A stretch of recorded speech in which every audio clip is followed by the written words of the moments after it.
had the privilege this summer of working with my friend Dan Timmons on his property. Dan asked me to come in and take a look at it and see if I could help set up an area for ambush of mature bucks. It is so dense with habitat, it really is difficult to hunt. What we decided to do is come in and focus on this area right here. It's easily accessible along this fence row, along his neighbor's property line. Can set up ambush sites along here, but this was a wide open canopied woods, and what we're going to show you is the work that we did to try to improve this woods. Step one of our plan is to create a bedding area in this hardwoods about here. There's a ridge here and it drops off, and there's already bedding off in this direction over here.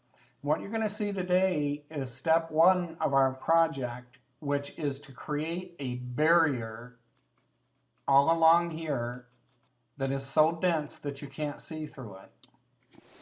I'm Dan Timmons. We're on my property in Hillsdale County, Michigan, and Dr. Jim and I are going to be constructing a barrier, a screen going right through my wide open woodlot. You can see all of the growth is vertical, and you can see for a pretty good distance. Even in the summertime, you can imagine what it looks like when the leaves come down.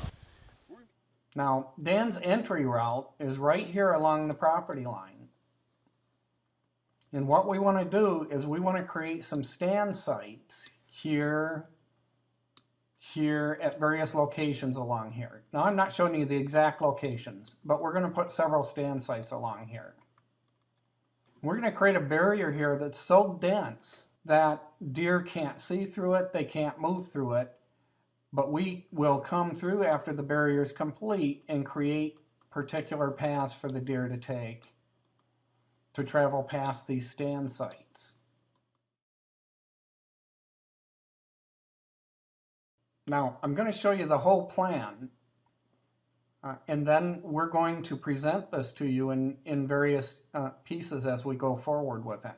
The next thing we're going to do is come out into this field, and we're going to create food plots out here.